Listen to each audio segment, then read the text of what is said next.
Bonsoir fidèles auditeurs auditrices de la 96.5 FM.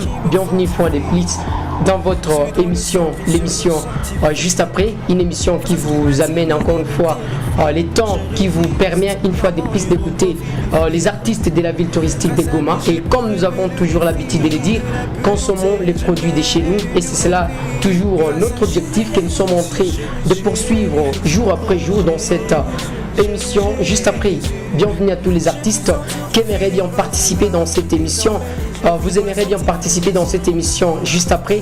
Trop facile, veuillez juste contacter l'émission juste après et nous aurons le plaisir de vous recevoir. Comme vous le savez, l'émission juste après, c'est une émission présentée par les DOL. Devant ce microphone, c'est Michael Diambandiolo. La partie technique nous est assurée par Samuel Abiba. Donc, tenez-vous très bien. D'ici là, on va devoir commencer notre émission juste après. Bienvenue à tous. Et comme c'est de notre coutume dans cette émission, juste après, nous avons toujours eu l'habitude d'inviter les artistes. Et lorsqu'on invite l'artiste nous donne l'échantillon de ce qu'il est. Il nous donne seulement quelques éléments sur ce qu'il est. Donc, c'est le cas de ce soir. Nous sommes là pour la promotion des artistes de Goma, je l'ai dit. Mais dans ce cadre, aujourd'hui, nous avons vraiment le plaisir de recevoir un invité qui est venu dans la ville touristique de Goma. Et pour nous, nous nous sommes dit, vraiment, on doit avoir l'invité qui est venu. C'est un artiste international. Et cela, je n'aimerais pas vraiment faire la présentation de l'artiste, mais je vais devoir me tourner auprès de l'artiste qu'on a réussi aujourd'hui dans cette émission. Juste après, bonsoir artiste. Bonsoir. Vous êtes Elzor, chanteur, rappeur, chrétien comme nous. La première préoccupation dans cette émission serait de savoir, vous êtes déjà chrétien? Oui. Et pourquoi est-ce que vous êtes chrétien déjà en tant qu'artiste chrétien? Vous vous êtes lancé dans ces styles du rap? Oui, mais parce que c'est ça que j'aime. C'est vrai que ça sonne un peu faux chez nous, que tu sois chrétien, que tu fasses le rap. Mais c'est comme ça. Avant que nous soyons tous chrétiens, nous n'étions pas chrétiens, nous étions dans le monde. C'est-à-dire qu'il y a eu un travail qui se fait. La Bible parle de la nouvelle naissance. C'est-à-dire nous sommes nés de nouveau. La Bible dit que toutes les choses anciennes sont passées. C'est-à-dire qu'il y avait des choses anciennes qui étaient en nous qui sont passées. Toutes choses sont devenues nouvelles. Alors moi je pose toujours la question aux gens qui me demandent pourquoi je fais du rap. Pourquoi nous croyons que Dieu peut changer un homme qui était dans le monde, qui était dans le mal, qui était occultiste par exemple, un homme qui était sorcier. Dieu peut changer cet homme-là en chrétien. Mais pourquoi nous ne croyons pas Dieu capable de changer le rap et faire en sorte que le rap puisse servir à la gloire de Dieu? J'aimerais aussi insister pour dire une chose, c'est que vous savez, le diable n'a créé aucun style de musique. Lorsque vous lisez la Bible, vous allez vous rendre compte que Dieu a créé la musique et il a confié à Lucifer qui était l'ange chargé de la louange et de l'adoration au ciel. Donc tout style de musique existant sur terre, le diable l'a juste transformé à sa façon pour servir au mal. Mais je crois de tout mon cœur, et on a même le preuve aujourd'hui, que Dieu peut prendre de la même manière qu'il peut prendre un homme, le faire en sorte qu'il se convertisse. Il peut aussi convertir un style de musique. Dieu est capable, il est le Dieu tout-puissant, capable de faire ce qu'il veut, où il veut, quand il veut, avec qui il veut et comme il veut. Et directement, comme je suis en train de les comprendre, c'est que là déjà, derrière toutes ces argumentations, il y a une histoire qui est cachée. Pouvez-vous nous dire les débuts, les commencements de votre carrière musicale? Ouais, dès le début d'ailleurs, je chante depuis que je suis tout petit, depuis la maison, comme toujours. Je suis issu d'une famille dont mon père est musicien, sinon par hérédité, que je suis chanteur aussi. Et voilà, c'est comme ça que ça a commencé. J'ai découvert que je pouvais chanter depuis tout petit. Et c'est après que j'ai pris la décision d'aller intégrer une chorale pour me perfectionner et tout ça. Et le rap, par exemple, le goût de faire le rap, quelqu'un m'a posé la question dernièrement, comment tu as choisi le rap, la musique? Je dirais pas que j'ai choisi la musique. J'ai envie de dire que c'est peut-être la musique qui m'a choisi. En fait, je me suis retrouvé dedans. Je me suis retrouvé en train d'être musicien et je me suis aussi retrouvé, j'ai aussi réalisé au fait que je pouvais chanter et je pouvais aussi faire carrière dans ça. Et donc voilà, c'est comme ça que tout a commencé. J'ai pris conscience de ça. J'étais encore à l'école aux humanités. c'est là qu'on a créé avec les amis notre premier groupe de musique. Et après, voilà, j'ai intégré la chorale pour me perfectionner. Et après... Les noms de ces groupes, c'était Vase, la Sainte Mélodie. Et après, on a créé un autre groupe avec les amis qu'on appelait Vase de Terre. Et après, la chorale, et puis d'autres groupes de gospel et tout ça. C'est comme ça que je me suis perfectionné. J'ai évolué dans plusieurs groupes comme ça. Mais s'il faudrait parler de carrière solo comme telle, j'ai commencé cela, ma carrière solo comme telle. Hormis, bien sûr, tous les groupes dans lesquels j'ai évolué, les groupes avec les amis et tout ça. J'ai commencé vraiment ma carrière solo comme telle en 2012. Voilà, déjà en 2012, c'est les débuts déjà de votre carrière, dont déjà je suis en train d'estimer que ça fait déjà 11 ans que vous êtes jeté dans la carrière solo. Ouais. Je ne sais pas, le père, il est pasteur. Qu'est-ce que ça peut faire pour un père d'avoir un fils qui s'est jeté dans ces styles qui sembleraient être païens, mais quand même, le père qui voit son fils en train de chanter un style qui semble un peu païen. Qu'est-ce que ça peut faire au père? Bon, je préciserai juste, mon père n'est pas pasteur, il est plutôt musicien. Il était musicien à l'époque, oui. Maintenant, il est chrétien. Donc, je suis issu d'une famille purement chrétienne. Ouais, pour répondre à cette question, je dirais que c'est vrai que c'est pour tout père, ça paraît très bizarre pour son fils vient lui dire, je vais faire le rap. Donc, c'était pas facile avec mon père. Mais tout était question de démontrer au fait que c'était pas de la blague, que c'était Dieu qui était derrière cela. Et voilà, il fallait faire ses preuves. C'était pas facile du tout. Mais bon, je bénis Dieu parce que mon père avait confiance en moi. Et voilà, on a fait nos preuves par la grâce de Dieu. Mais aujourd'hui, c'est une autre histoire qui se raconte. Et il est pratiquement celui qui me soutient à 100%. Simplement parce que... C'est lui encore qui vous soutient, qui me soutient vraiment. Parce que, au fait, il a trouvé au fait que c'est Dieu qui est derrière cela et Dieu se manifestait et voilà. Alors El George, déjà vous êtes l'artiste connu au niveau mondial et là vous avez quelques réalisations, à moins que je me trompe, vous avez quelques réalisations. Pouvez-vous nous donner l'échantillon de vos différentes réalisations? Voilà, j'ai un album qui est sur le marché déjà qui s'appelle Crescendo, un album de 12 titres. Il y a donc certains clips déjà de certaines chansons de l'album qui sont aussi actuellement disponibles sur YouTube. Et donc voilà. Crescendo, déjà c'est les titres qui m'intéressent. Qu'est-ce qui est caché derrière les titres Crescendo et pourquoi Crescendo? Dans cet album, en fait, je voulais parler de ce que l'apôtre Paul dit dans Romains chapitre 6, verset 32. Il dit nous avons reçu pour fruit la progression dans la sainteté et pour fin la détection. Je parle de la progression dans la sainteté, mais je voulais aussi parler, donner mon témoignage, parler de ma progression en tant qu'artiste dans ma carrière, l'évolution de ma carrière. Et crescendo, cela veut dire quoi? Crescendo veut dire évolution, progression, et tout ce qui se fait progressivement. Alors je voulais un titre qui résume en fait et la progression de la sainteté dont je parle de l'album et ma progression à moi en tant qu'artiste. Alors un titre qui résumait cela, c'était Crescendo, parce que Crescendo c'est un emprunt de l'italien, un mot italien, qui veut dire grandir, progresser, évoluer. J'aimerais savoir, vous êtes El George, je vois directement lorsqu'on met l'orthographe de votre nom, c'est L, et puis on met tiré, George. J'aimerais savoir parce que je vois dans les différents titres de notre Seigneur, il y a El Gibo, il y a El Shaddai, Eloheka, je ne sais pas, que peut signifier, quel est l'essence de votre nom, El George? Oui, El c'est le nom de Dieu en hébreu, El, justement comme vous venez de le dire, c'est le nom des dieux. Certaines personnes pensent que je me considère comme Dieu, non pas du tout. Il y a El, le nom des dieux qui est à côté de mon nom, Georges, parce que Georges c'est mon prénom. Mon vrai nom c'est Georges Lusambou. Alors je voulais avoir un nom simple. Ça illustre au fait un passage de la Bible, 1 Corinthiens 39, où l'apôtre Paul dit nous sommes ouvriers avec Dieu. Dans notre version, on dit nous sommes co-ouvriers de Dieu. Vous êtes le champ de Dieu, l'édifice de Dieu. C'est-à-dire, qui dit co-ouvrier de Dieu? C'est-à-dire, c'est quelqu'un qui travaille avec Dieu. Je voulais que mon nom soit à côté de Dieu, du nom de Dieu, pour dire que je suis co-ouvrier avec Dieu, que je travaille avec Dieu, aux côtés de Dieu, pour atteindre les objectifs de Dieu. J'ai mis mon nom à côté du nom de Dieu. Elle, Georges, c'est-à-dire Georges, co-ouvrier de Dieu, associé de Dieu. Travaillons côte à côte avec Dieu. Ah bien, merci beaucoup. Peut-être si vous devriez les changer dans ce sens, vous commencez par Georges L. Ça devrait maintenant que c'est vous qui appuyez Dieu. Mais là, je comprends que vous avez commencé avec L pour montrer que c'est Dieu qui vous appuie. Voilà. Directement, c'est une bonne chose pour tous nos amis qui sont en train de nous capter. Déjà, c'est une bonne chose. J'aimerais savoir d'abord, peut-être je commence par là. Vous avez réalisé une chanson avec les quelques artistes de la République démocratique du Congo, dont figure aussi vous, El George. Pouvez-vous nous dire la motivation vraiment primordiale qui vous a poussé de réaliser cette chanson? Une chanson qui, les ont dit, les oui-dire, c'est comme si c'est une chanson, j'ai dit que ce sont les oui-dire, c'est une chanson qui semble un peu politisée. Vous aussi vous figurez en tant que chrétien, qu'est-ce que ça vous fait? Cette chanson, c'est une chanson qu'on a chantée pour l'unité. Le titre d'ailleurs c'est Congo Uni. J'ai été contacté par un de mes aînés qui figure aussi parmi les chantres. J'ai été contacté, au fait, on a contacté tous les artistes chrétiens parce que c'était l'initiative, c'était une initiative chrétienne.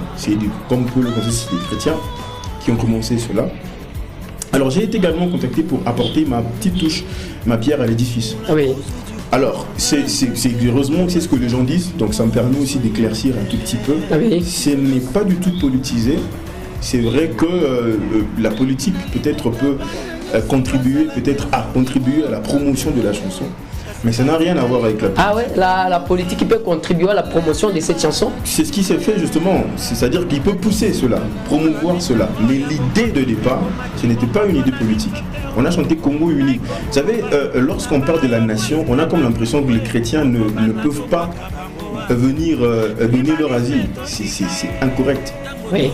La nation, ce qui concerne la nation, nous concerne tous. Tout à fait, tout à fait. Et dans cette chanson-là, on parle du Congo, uni. Si vous observez très bien, vous allez vous rendre compte que chaque artiste qui intervient dans cette chanson a émis un souhait, le souhait de chaque artiste. Et c'est généralement des prières chantées dans cette chanson-là. C'est-à-dire nous prions tous pour que le Congo soit uni. Tout à fait. À un moment donné, vous allez vous rendre compte qu'au Congo, on avait un sérieux problème de tribalisme qui commençait à vouloir un peu naître entre nous. Alors l'idée de cette chanson-là était un tout petit peu de bannir cela. Ah oui. Et lorsqu'on parle d'unité, l'unité est un concept qui est né dans la parole de Dieu. El George, dans votre... J'aimerais finir. Ah oui. On parle de l'unité du Congo. On est simplement contre la division dans cette chanson-là. Nous, on est chrétiens. Ah ouais, oui, et on remarque que notre pays commence à être divisé d'une certaine manière. Oui. C'est-à-dire, il y a il y avait des questions de... Lorsque vous écoutez la chanson, on parle du fait que le tribalisme, on était contre... Oui, je vois. Tribalisme, toxique. Voilà, exactement. Oui. Maintenant, on parle de l'unité. C'est un concept qui est d'abord chrétien. C'est-à-dire que c'est la Bible contre la division, la Bible contre la haine. Nous sommes en train de prêcher l'unité pour le bien de notre pays. Il n'y a rien de politique dedans. C'est-à-dire, si je souhaite que mon pays puisse être, chaque membre de mon pays, chaque patriote, chaque Congolais puisse être uni, qu'est-ce qu'il y a de politique dedans? Certes, je ne sais pas, chaque artiste, selon ce que je connais de cette chanson, chaque artiste venait avec... une partition que lui aussi devrait amener dans cette chanson. Et vous, votre partition, c'est juste lorsqu'on vous introduit et vous entrez déjà avec votre style qui est le rap. Tout à fait. Je ne sais pas, dans ce rap, si vous pouvez nous résumer les textes, parce que vous savez, les rap, ça ne se comprend pas vraiment très bien pour les amis, pour certains. Les rap, vraiment, on ne se comprend pas très bien, mais pour comprendre le message qui est caché dans les rap, il faut toujours s'habituer à cette chanson et puis on aura à retenir quelque chose. Mais ici déjà nous sommes en face de certaines personnes qui aimeraient d'abord trouver les textes qui est caché dans cette partition dont vous avez aussi joué dans cette chanson Congo Uni. J'introduis mon couplet en disant mettons fin au tribalisme. C'est-à-dire que je suis en train de dire, pour résumer au fait le couplet, je suis en train de donner les désavantages du tribalisme et je suis également en train de rappeler à nous Congolais que nous sommes appelés à faire en sorte que le Congo puisse décoller. Nous sommes appelés à travailler de manière à ce que le Congo puisse se développer. Et c'est ça simplement que je suis en train de dire. Pour qu'on arrive à cet objectif-là, nous devons être unis, nous devons nous entendre. Parce que lorsqu'on est divisé, la lutte, on le dit d'ailleurs, on le dit d'ailleurs que l'union fait la force. On a besoin d'être fort pour que le Congo puisse émerger, pour que le Congo puisse développer, pour que le Congo puisse aller de l'avant. C'est simplement ça. Goma, mais une autre préoccupation, j'aimerais savoir, vous chantez les rap, vous êtes artiste chrétien. chrétiens au niveau mondial. Quelle est votre source d'inspiration? Parce qu'il y a certaines personnes qui aimeraient bien chanter comme El George. Ma source d'inspiration, c'est ma relation avec Dieu. Ma source d'inspiration, c'est ma relation avec Dieu. Déjà, parlons de l'inspiration. L'inspiration, c'est Dieu. C'est Dieu qui inspire. Alors, d'où je tire mon inspiration? Je tire mon inspiration de la parole des dieux. Je tire mon inspiration de ce que je vis avec Dieu, simplement. Ah. Et dans quel sens? Parce qu'il y a certaines personnes qui nous disent non, moi ma source d'inspiration, c'est lorsque je prends la Bible, c'est la relation avec Dieu au fait, au travers de sa parole, je prends ma Bible, je lis, mais pour vous c'est vraiment différent, mais cela n'empêche, mais quand même... Ben oui, c'est la même. C'est vrai que comment je le fais, la forme que je donne est différente de la forme d'autres personnes. Mais on a tous la même source d'inspiration. Tout à fait. Parce que quand je dis que ma source d'inspiration, c'est la parole des dieux, quand je dis ça, et quand l'autre personne dit que ma source d'inspiration, c'est Dieu, on dit la même chose. Parce que Dieu se révèle dans sa parole, justement. Tout à fait. Et étant chrétien, nous avons une relation avec Dieu. Et c'est sur base de ce que je vis avec Dieu que je m'inspire. El George, quel est votre objectif dans tout cela? Qu'est-ce que vous visez? Nous avons reçu par Jésus-Christ la mission d'aller de faire de toutes les nations les disciples. Mon objectif à moi, c'est gagner des âmes. Mon objectif à moi aussi est d'entretenir la flamme allumée dans le cœur des âmes qui sont déjà gagnées au Seigneur. Et c'est là que je suis en train directement de me référer à cette chanson que vous avez chantée, les titres C'est Jésus la star, là que vous dites je ne chante pas, je ne rappe pas pour plaire aux femmes, mais plutôt pour plaire à Dieu. C'est juste ça. Donc, il a aussi cet objectif d'aller, comme Jésus-Christ nous a dit, qui se trouve dans Matthieu chapitre 28, les 19e verset, allez et faites de toutes les nations les disciples. Directement, comme vous êtes en train de l'écouter, nous sommes en train d'aller vers la fin de cette émission, mais je suis en train aussi de prendre un autre titre, c'est merveilleux titre, les titres que vous avez chanté avec la maman. Alors, c'est une maman, si je ne m'abuse, maman Dena Moana, les titres Emmanuel. J'aimerais savoir pour les titres Emmanuel, pourquoi est-ce que l'artiste a voulu donner les raps dans un premier temps et puis lui revenir dans un second cas? C'est des questions de structure. On a structuré la chanson ainsi, artistiquement parlant. En fait, on a juste voulu faire ça différemment. Généralement, le rap vient à la fin, n'est-ce pas? C'est ça. Oui. C'est justement l'idée que vous avez. On a simplement voulu faire ça différemment. Voilà. Non, c'est votre style. Oui, on peut dire ça. Voilà, merci beaucoup. Déjà, vous êtes dans cette marche. S'il arrivait que, je ne les souhaite pas, s'il arrivait que au moins vous trouvez quelques embûches, qu'est-ce que ça peut vous faire et quelles sont les embûches que vous avez trouvées? Les embûches, j'en ai déjà trouvé. Les embûches, on en trouve toujours. Lorsqu'on sert Dieu, attendez-vous à des embûches. Il y en aura toujours. Des embûches, j'en ai trouvé tout plein. Des embûches, par exemple, par rapport au fait que c'est du rap. Voilà. Tout à l'heure, d'ailleurs, les questions qui ont précédé ont parlé. Clairement, les gens ne comprenaient pas au début, les gens étaient contre, les gens ne pouvaient même pas admettre que c'était chrétien et tout ça. C'était ça, les embûches. Tout à fait. Un rejet au début, et voilà. Et après, par la grâce de Dieu, Dieu a permis à ce que la donne puisse être changée, que les gens comprennent finalement que c'est pour Dieu qu'on le fait. C'était d'abord ça, la plus grande difficulté qu'on a connue. Et voilà, il y a tant d'autres que je n'aurais peut-être pas le temps de citer parce qu'on a eu tout plein. Parce que servir Dieu, lorsqu'on sert Dieu, il y a toujours difficulté. C'est ça. Voilà, merci beaucoup. Donc, El George, déjà c'est une demande au fait de cette grande émission. Nous aimerions que vous êtes artiste, comment est-ce que vous composez vos chansons? Ça vous prend un temps ou soit quand vous êtes artiste, eh bien c'est inné en vous, vous pouvez faire quelque chose et seulement lorsque vous êtes en train peut-être de marcher et vous réalisez un texte et puis vous chantez? Oui, l'inspiration vient de plusieurs façons. Il y a des chansons que j'écris en un jour, il y a des chansons que j'écris en 2 jours, des chansons que j'écris en 6 mois. C'est-à-dire, quelqu'un a dit que l'inspiration ne se commande pas. J'aimerais que vous puissiez faire l'acapella de la chanson Crescendo, ça me ferait du bien. La chanson Crescendo, bienvenue pour juste un acapella. Je suis parti de nulle part, mais j'ai voulu crescendo. Jésus me fait du bien. Un copé, ça y est, ma tondo. Il m'aime tellement, je l'appelle Mungu ama pendo. Si je suis béni, c'est parce qu'après ça qui m'étinde. Nagi pambo, yelanda, ndangai. Je veux le servir toute ma vie dans la pitaille. Je veux prêcher sa parole du bail. Progressons dans la sainteté en disant bye bye. Eh bien, nous disons bye bye avec tous les amis qui sont entrés de nous capter par instant. El George, vous habitez à Kinshasa, mais dans vos mots, je n'ai pas écouté vraiment les Lingala. Je ne sais pas. Mais je m'ai un peu donné l'occasion de parler Lingala ou pas? Non, surtout que moi, je sais que pour les Quinois, parler les Lingala, c'est vraiment, ce n'est pas quelque chose à compter. Ah bien, merci beaucoup. C'est par là que nous sommes en train de mettre point final à cette émission. Juste après une émission qui venait de recevoir un grand artiste dans la ville touristique de Goma, aussi un grand artiste au niveau mondial, la personne de El George, qui est El George, l'autre nom. Ah bien, El George Lusambou, que nous avons bien El George Lusambou, que nous avons bien voulu, que nous avons bien reçu dans cette émission.